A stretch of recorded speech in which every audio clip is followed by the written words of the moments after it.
Hi, today we will learn about Naam Jap and we are going to understand the science behind Naam Jap and what is the logic of Naam Jap. Naam Jap is not just a repetition of a word.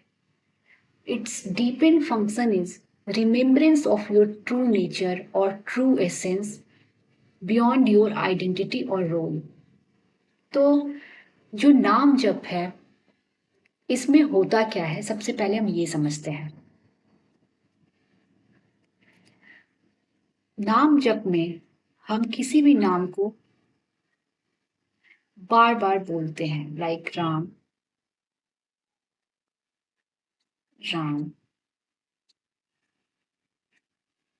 Ram Ram.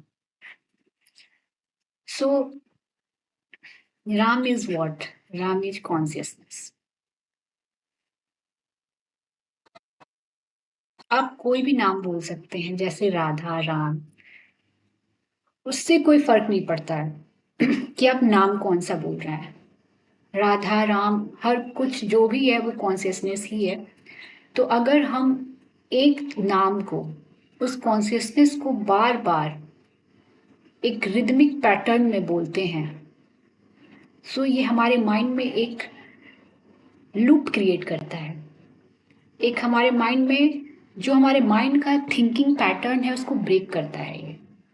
और क्या होता है इससे इससे हमारा जो attention है वो फोकस्ड होता है। हम एक नाम पे अपना अटेंशन यहाँ पे फोकस कर रहे हैं, फिर उसी नाम पे अपना अटेंशन फोकस कर रहे हैं, हमारा अटेंशन क्या हो गया? फोकस्ड हो गया।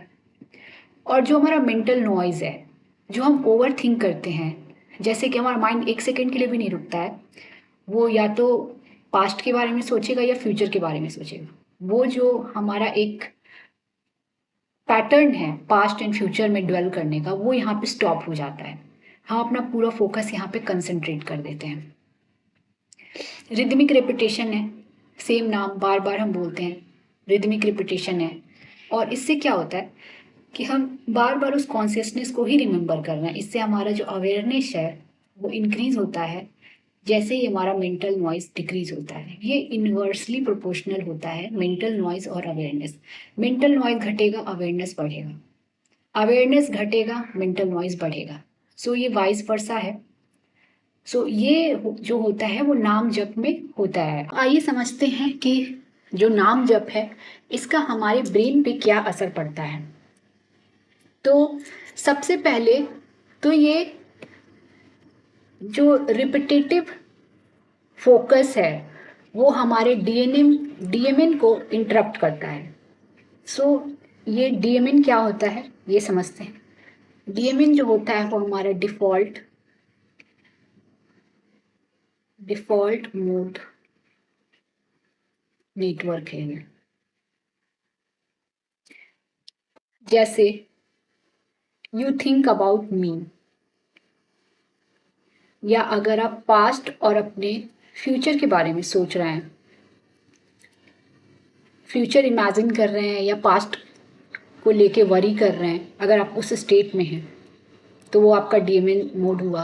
अगर आप मी के बारे में सोच रहे हैं, आई मी, तब भी आप डीएमएन मोड में हैं।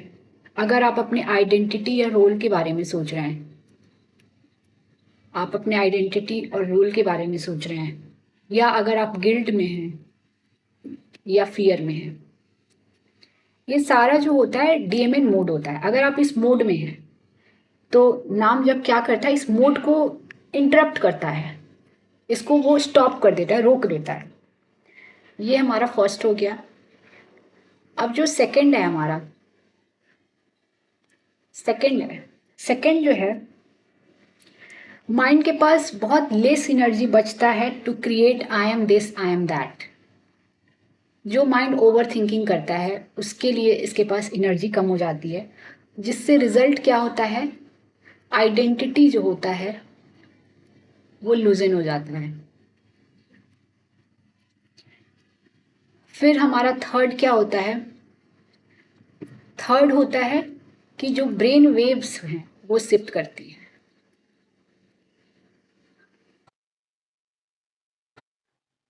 लाइक बीटा,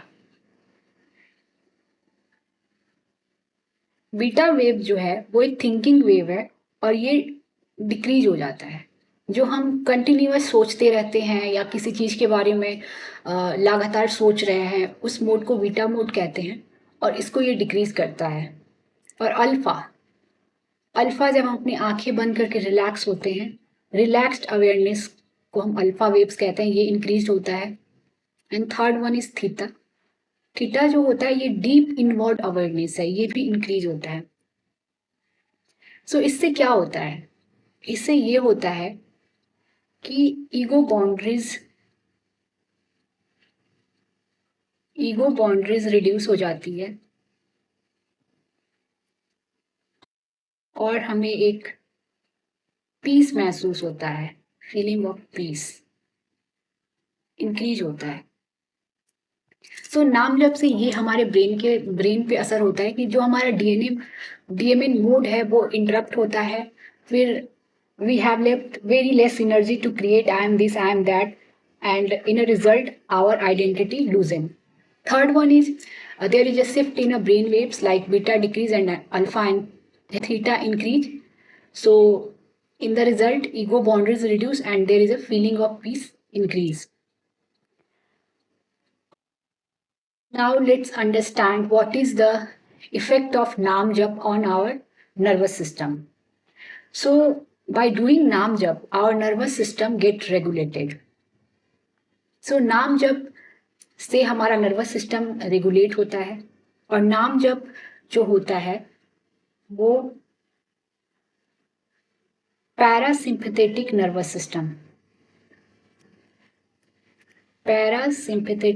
सिस्टम को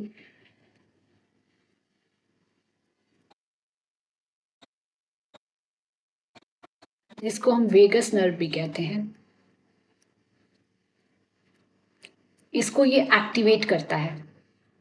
जिससे क्या होता है, हमारा हार्ट रेट स्लो हो जाता है, ब्रेथ जो है वो हमारा रिदमिक हो जाता है एंड बॉडी फील सेफ। तो ये हमारे नर्वस सिस्टम पे इफेक्ट होता है। नाम जप is remembering that I am consciousness not the identity. So when we do naam jap, mind repeats the name like Ram Ram Ram, Radhe Radhe Radhe. So हमारा टेंशन जो होता है वो स्टडी हो जाता है, थॉट रिड्यूस हो जाता है और जो अवेयरनेस है वो remains without story. So your feeling is primary, your feeling is related to consciousness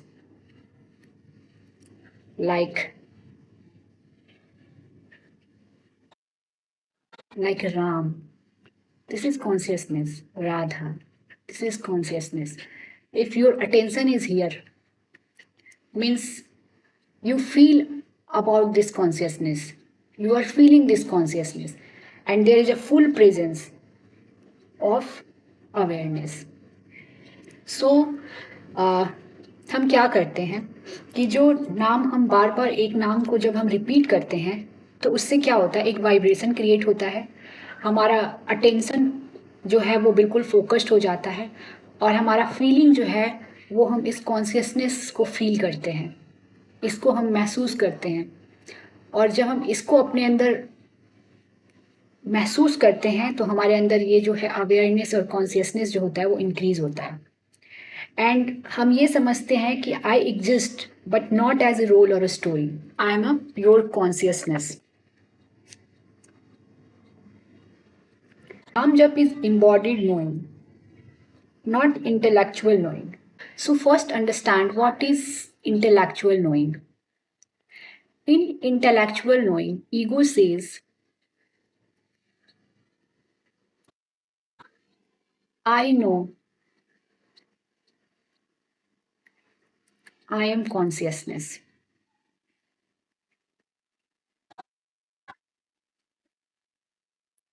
This feeling is very temporary.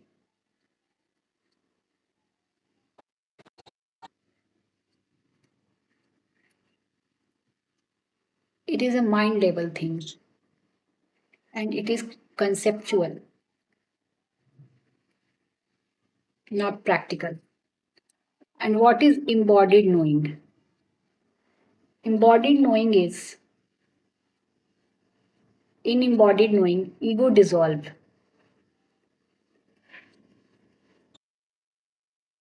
Ego dissolves. And it is experimental, not conceptual. It is awareness level thing.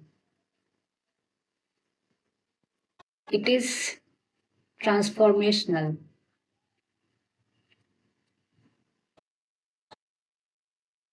not temporary.